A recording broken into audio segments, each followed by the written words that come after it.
আমি বেশি সময় আপনাদেরকে কষ্ট দিব না, আমি আমার সাবজেক্টের দিকে যাচ্ছি। আমার সাবজেক্ট হলো কবর। বলুন কি?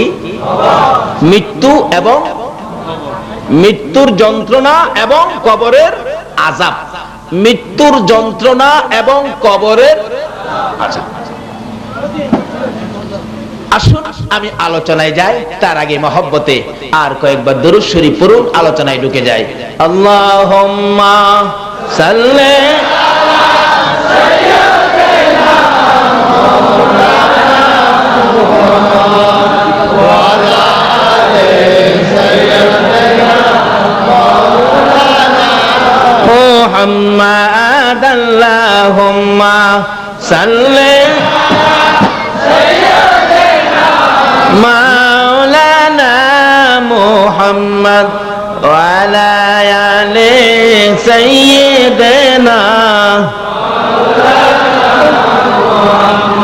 বালাগাল উলা বিকামালিহি কাশাফাদ দুজা বিজামালিহি আসনাত জামিউ খিসালিহি সাল্লাল্লাহু আলাইহি।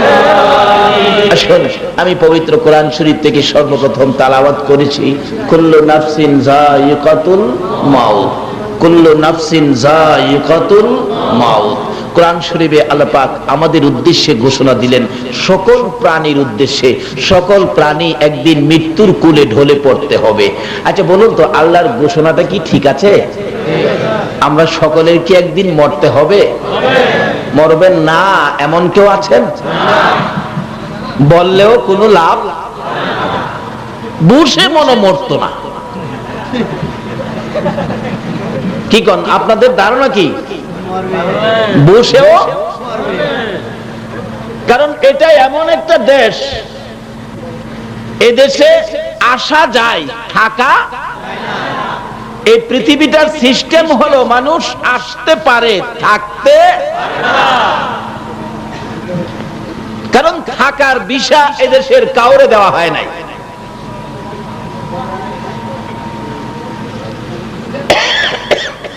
কিন্তু যাইতে যে হবে এটা তো নিশ্চিত।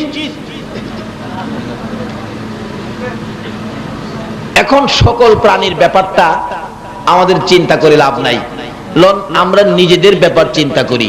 আল্লাহ পাক আমাদের উদ্দেশ্যে মৃত্যুর ঘটনা ভালো করে বোঝানোর জন্য আল্লাহ নিজে কোরআন শরীফে আরেক জায়গায় বলেছেন, খলিকাল ইনসানু যায়িফা, এ মানুষ আমি তোমাদেরকে দুর্বল করে বানাইছি। তার কারণ হলো আমরা যে মরে যাব। কারণ শক্ত করে বানায় লাভ কি? বলুন, আজকের প্যান্ডেলটা, এই মাহফিলের প্যান্ডেলটা করেছে, এটা কি 2 দিন পরে থাকবে? এটা অস্থায়ী। এই জন্য যেই ফিলারগুলি মাটি মাঝে রাখছেন প্যান্ডেল করতে গিয়ে, এই ফিলারগুলি কি আরসিসি ফিলার দিয়েছে? কিসের ফিলার? বাঁশের ফিলার। কেন? এটা তো কালকে খুইলেই ফেলাবে, এই জন্য আরসিসি ফিলার দেয় নাই, হালকা ফিলার দিছি কোন রকম। আল্লাহ বলেন সকল প্রাণীও মরে যাবে, তোমরাও তো মরে যাবে, কেউ থাকবে না। কাজেই তোমাদেরকে আমি মজবুত করলাম না, আর সিসি ফিলার দিয়ে বানাইলাম না, বানাইলাম একবারে দুর্বল করে। খলিকাল ইনসানু যায়িফা, নরম করে দুর্বল করে বানাইলাম, কারণ তোমরা তো মরেই যাইবা। এখন লোক জিগাই, আল্লাহ যে বললো আমরা দুর্বল করে বানাইলো, কি দিয়ে বানাইলো? জিগাইলাম প্যান্ডেলের পালা কিসের দিল? আপনারা তো বলে ফেললেন বাঁশের পালা। তা আমরা আল্লাহরে জিগাইতে পারবো না আল্লাহ আমরারে কি দিয়ে বানাইছো? কি বলেন? আমরা জিগামু, রাজি আছেন তো আপনারা? হ্যাঁ, একবারে জয় জিজ্ঞেস করে লুমু। অন্য নবী রাসূলের উম্মতেরা আল্লাহরে জিগাইবার সাহস পাইছে না, কিন্তু আমরা যে আখিরি নবীর উম্মত, আমরা কিছু জিগাইবার সাহস, শুধু এখানে না তো কবরেও জিগাইবার সাহস আছে। গাউসে পাক কবরে যখন শুইলেন, আল্লাহর ওলি গাউসে পাক যখন কবরে শুইলেন, কাশফওয়ালা ওলিরা, অন্তরের চক্ষু যাদের খোলা, তারা কবরের চারপাশে দাঁড়ায় রইলেন। মুনকির নকির আয়েশা কি জিগায় দেখবে। আয়েশা বলেন, তোমার রব কে? গাউসে পাক কোনো কথা কয় না। আবার জিগাইলেন, তোমার রব কে? কোনো কথা কয় না। 3 বারের মাথায় যখন একটু রাগ হইয়া গেছে, মুনকির নকির এমনি দৌড়ারে থাপাদা দৌড়ছে। বলুন তো আল্লাহর ওলিদের ধরা কেমন ধরা হবে?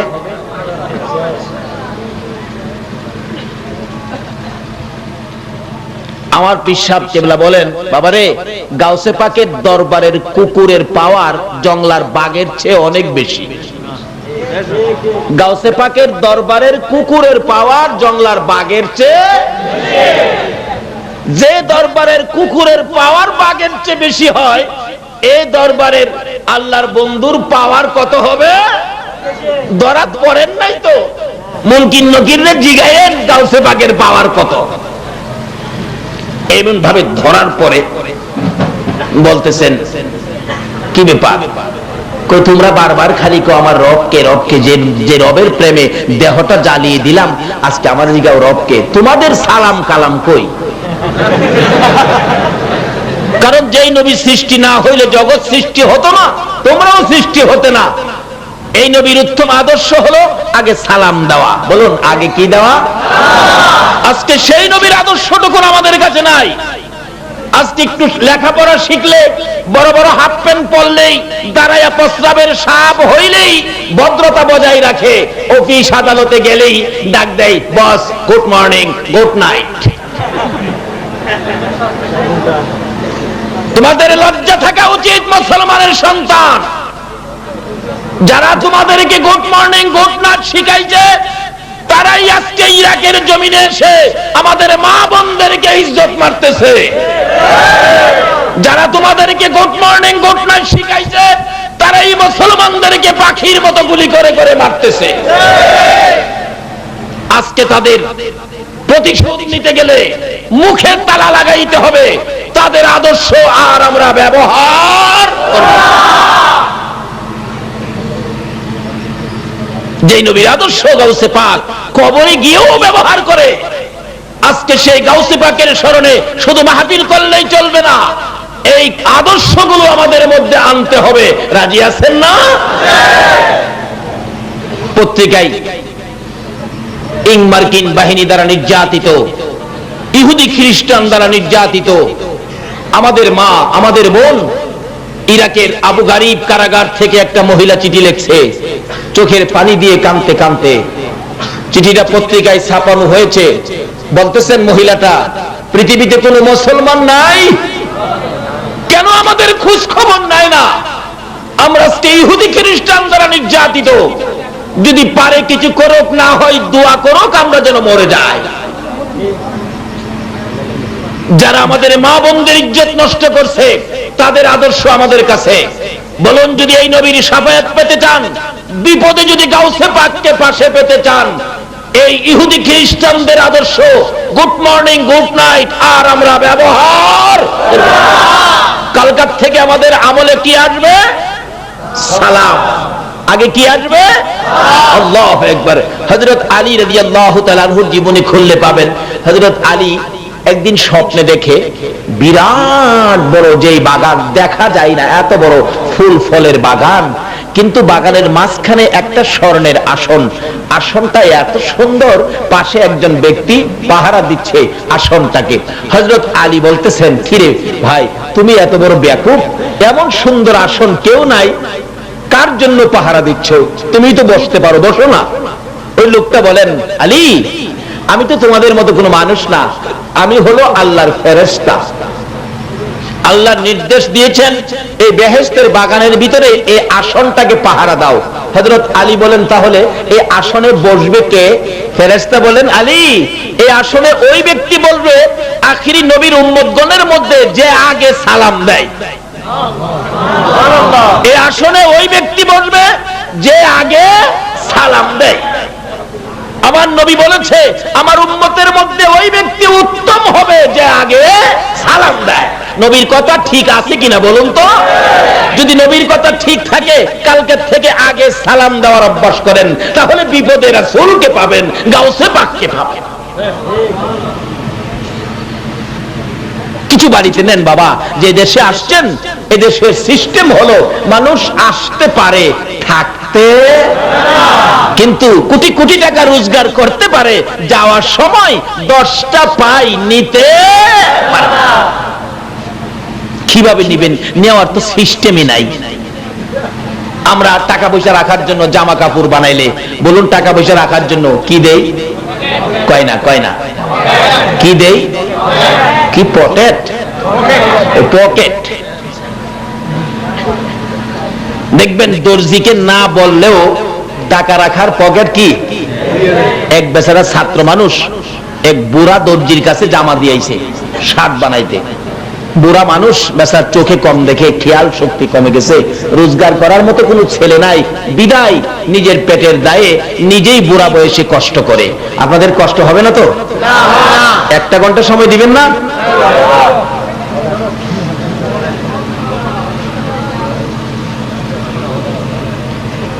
শার্টের মাপ দিয়ে আসলেন, দর্জি তো শার্ট বানাইতে গিয়া ভাবতেছেন শার্ট যে দিয়ে গেল ছেলেটা, শার্ট কি ফুল হাতা বানাবো না হাফ হাতা বানাবো, এটা তো আর জিগাইলাম না, ছেলেরাও তো বললো না। অবশেষে শার্ট বানাইতে গিয়ে এক হাত দিছে ফুল আর এক হাত দিছে হাফ। কি করব বলে নাই, যখন দুটো দেই দেখা যাক কোনটা ঠিক হয়।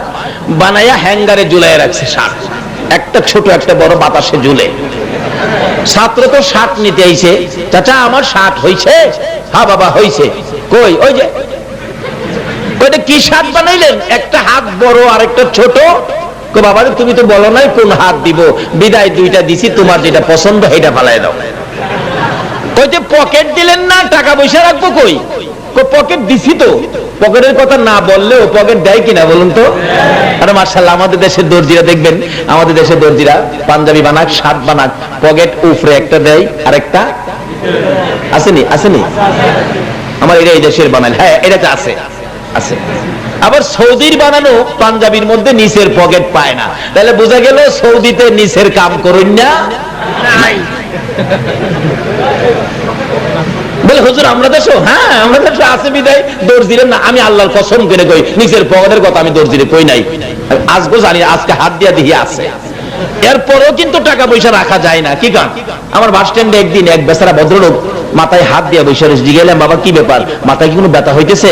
না হুজুর ব্যথা না তো। কি বাসের থেকে 14,000 নাই? এই রোগ আসেনি বাংলাদেশও? থাকলে ভালো কথা।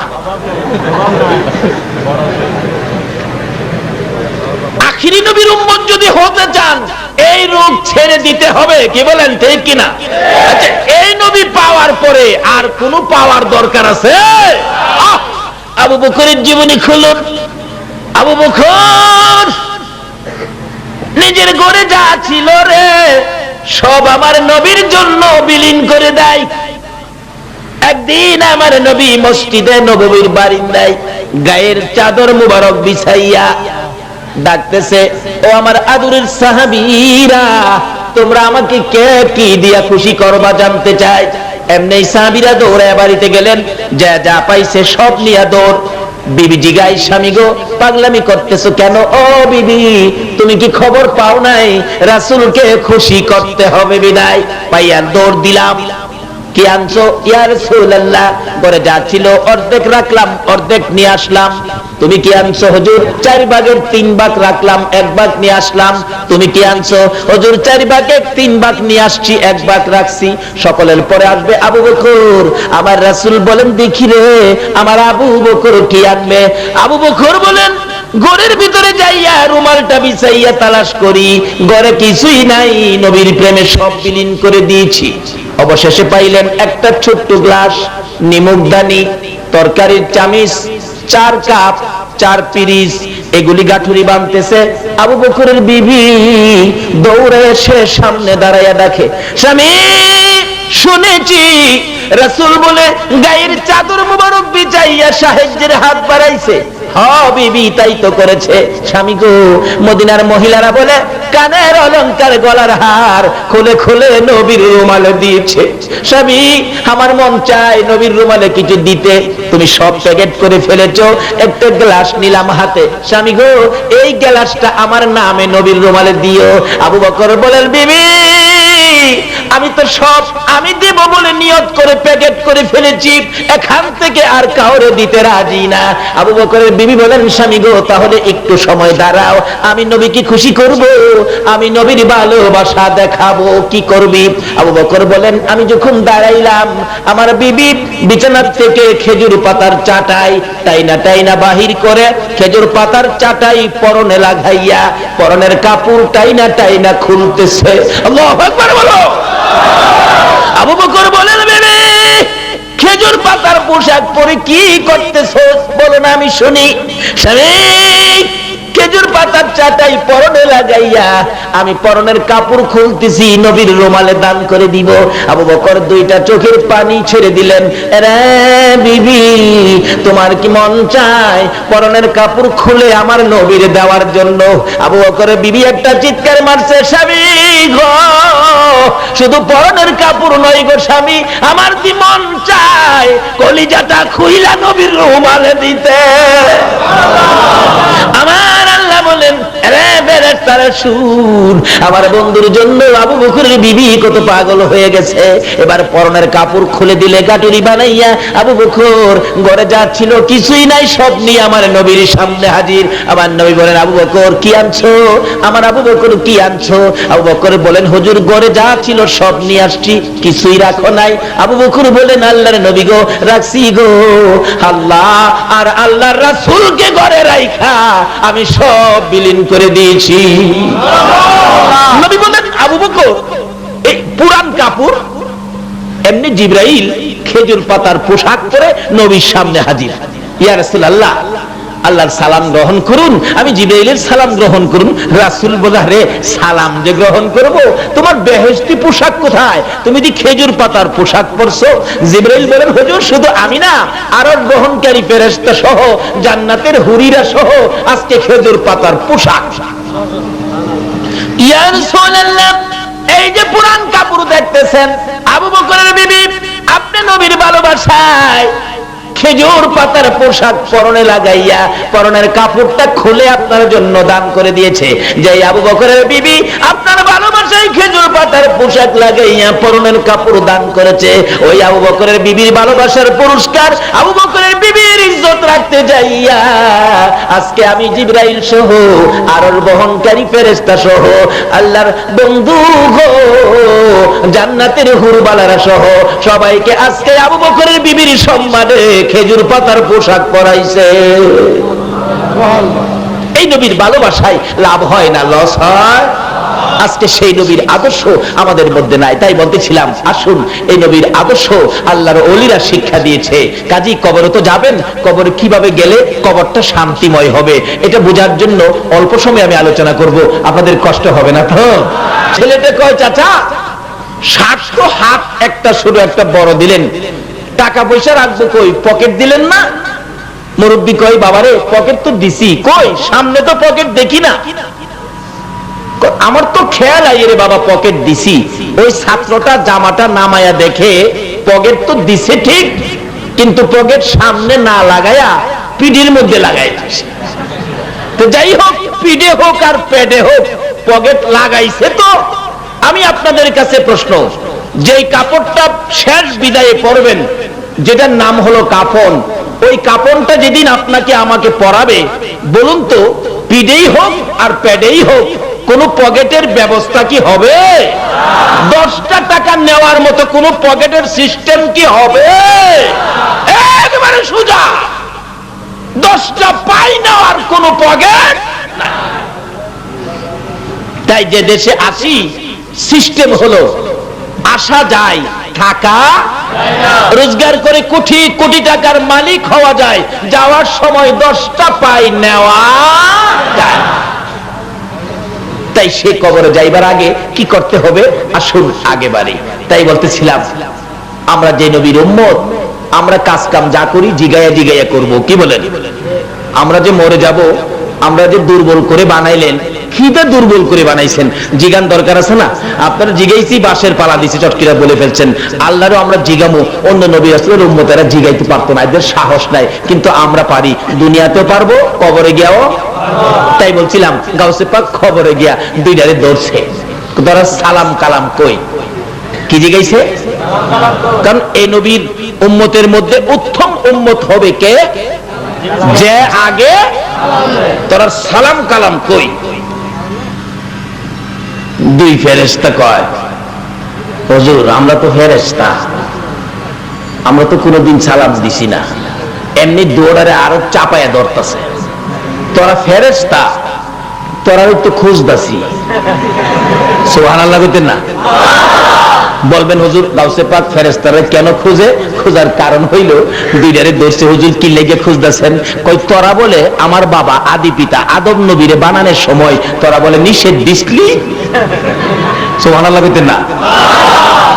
কই আদি পিতা আদম নবী, এরপরও খবর কয়ে লাইছে গাউসে পাক। আল্লাহু আকবার বলো। আরে গাউসে পাকের নাম জপিলে আল্লাহ পাওয়া যায়, বলুন গাউসে পাকের নাম জপিলে আল্লাহ পাওয়া যায়। পাগল কান্দিস না আর গাছতলায়, কান্দিস না আর গাছতলায়, গাউসে পাকের নাম জপিলে আল্লাহ পাওয়া যায়। গাউসে পাকের এমনি নিশানা চুরকে ধরে কুতুবানা, গাউসে পাকের এমনি আর চুরকে ধরে কুতুবানা, মুর্দা মানুষ জিন্দা করে হাতের ইশারায়, মুর্দা মানুষ জিন্দা করে হাতের ইশারায়, গাউসে পাকের নাম জপিলে আল্লাহ পাওয়া যায়। আইরে গাউসে পাকের নাম জপিলে আল্লাহ পাওয়া যায়। গাউসে পাক আল্লাহর ওলি, যার তরিকায় আমরা চলি, গাউসে পাক আল্লাহর যার তরিকায় আমরা চলি, যাহার নামের নিশানিতে আমরা শান্তি পাই, যাহার নামের নিশানিতে আমরা শান্তি পাই, গাউসে পাকের নাম জপিলে আল্লাহ পাওয়া যায়। হায়রে গাউসে পাকের নাম জপিলে আল্লাহ পাওয়া যায়। আচ্ছা গাউসে পাকের স্মরণে মাহফিল করে আপনারা কি মনে শান্তি পান না? না হয় কেন এত বড় মাহফিল, এত পয়সা কেন খরচ, এত আনন্দে আসে কিনা বলুন তো? যাই হোক, এদিকে আমার ওয়াজ না, আমার ওয়াজ হলো মৃত্যু আর কবর। কি বলেন? এবার গাউসে পাক বলতেছেন তোরা রে ছাড়বো না, তোরা বলে আদি পিতা আদম নবীরে বানানোর সময় নিষেধ দিসলি। দুই ফেরেশতা একজন আরেকজনের দিকে চায়, কি রে গাউসে পাক জানে কেমনে? আচ্ছা এই নবীর উম্মত সব খবর জানেনি, আমরাও জানি কি কোন জানি না? ফেরেশতারা কইছেন খোদা গো এই জাতি কেন বানাইতেন, আমরাই তো আপনারে রাহি। আল্লাহ কি জবাব দিছিল? কোরআন শরীফ, ক্বালা ইন্নী আলামু মা লা তা'লামুন। এটা আমরা কি জানি না? দুই ফেরেশতা কই কি বিপদে পড়লাম, একটা বাহে গাউসে পাক ছাইরে দেন, ছাইরে দেন, আমরা জায়গা কয় না ছাড়তাম না। কই তাহলে একজন রে ছাড়েন, আমরা পেশ ভাঙ্গাই মালিকের কাছ থেকে। কয় না ছাড়লে আইতি না, কয় না আই ফরুম, আমি না আইলে হেডারে মাইরালেন।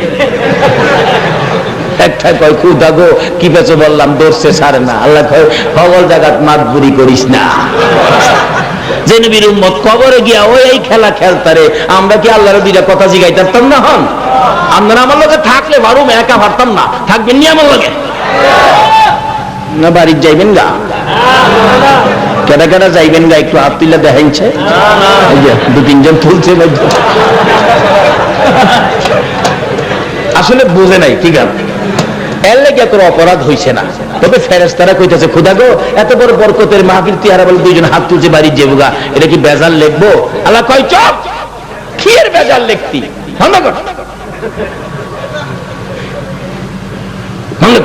এই নবীর উম্মত দুই চারটে বেজাল করলে এটা সেরা দিবেন।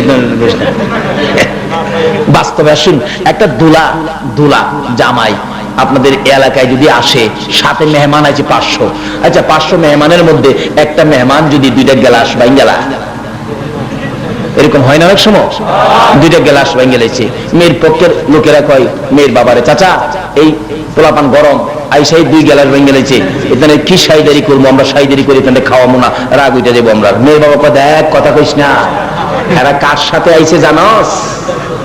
দুলার সাথে আইছে, 2 গ্লাস ভাঙছে, আমি দরকার হয় 4টে কিনা দিমু ডেকোরেটর রে, 4টে কিনা দিমু, কথা কইস না।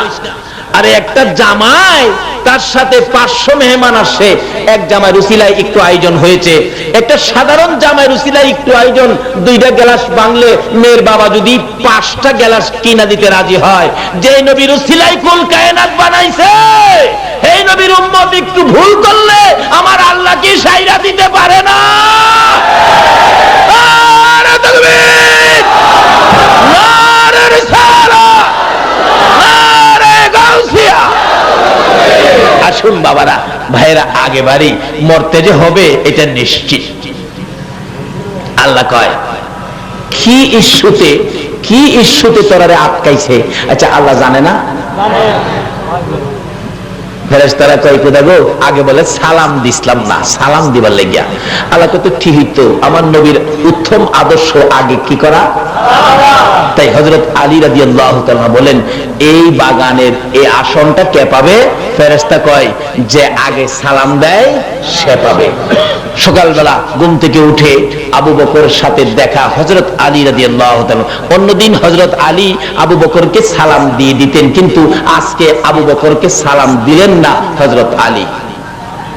আবু বকর সালাম দিয়ে বললেন, হাই হাই, আলী কি সালামের কথা ভুলে গেল নাকি সালাম মদিনা থেকে উঠে গেল? নবীজির কাছে গিয়ে বললেন, ইয়া রাসূলুল্লাহ, একটা কথা বলতে আসছি। কি কথা? মনে বড় ব্যথা পাইতেছে হুজুর। কি ব্যাপার? হযরত আলী আমাকে প্রত্যেকদিন আগে সালাম দিয়ে দিতেন, কিন্তু আজকে যে আলী আমাকে সালাম দিল না, সালামের ব্যাপারে কি আলী গাফেল হয়ে গেল নাকি সালাম মদিনা থেকে বিদায় হয়ে গেল? এমনি দেখে হযরত আলী আসতেছে। রাসূল ডাক দিলেন, আলী এদিকে এসো। হুজুর কেন রাখছেন? কি ব্যাপার? তুমি প্রত্যেকদিন সালাম দিতে, আবু বকরকে আজকে সালাম দিলে না কেন? হযরত আলী বলেন, হুজুর আমি আজকে রাতে স্বপ্নে দেখছি আপনার উম্মতের মধ্যে যে আগে সালাম দেয় একটা বেহেশতের বাগান সহ একটা স্মরণের সম্মানী আসন পাবে। আচ্ছা, ইচ্ছে করলে হযরত আলী আগে সালাম দিয়া এই আসনের মালিক হইতে পারতো না? কিন্তু আলী বলেন, ইয়া রাসূলুল্লাহ, আমি সালাম আগে দিলেই তো আমি মালিক হয়ে যাইতাম, কিন্তু আমি আগে না দিয়া আমার ভাই আবু বকরের মুখ থেকে আগে সালামটা বাহির করাইলাম। এই জন্য ইসলামের জন্য আমার চাইতে বেশি কষ্ট করেছে হযরত আবু বকর। হুজুর আমার চাইতে আপনার ভালোবাসা বেশি দিয়েছে আবু বকর। আল্লাহু আকবার বলুন। আবু বকর আপনাকে বেশি ভালোবাসা দিয়েছে। আপনার প্রেমে মক্কা থেকে সন্তানাদি ছেড়ে হিজরত করে সাপের দংশন খাইয়া আপনার সঙ্গে মদিনায় আসছে। আল্লাহর নবী গো, আবু বকর আপনাকে বেশি ভালোবাসা দেওয়ার কারণে আমি ভাবলাম আমি জান্নাতের মালিক না হইয়া হযরতে আবু বকরের মুখ থেকে আগে সালাম বাহির করে ওই জান্নাতের মালিক আমি আবু বকরকে বানাইয়া দিলাম।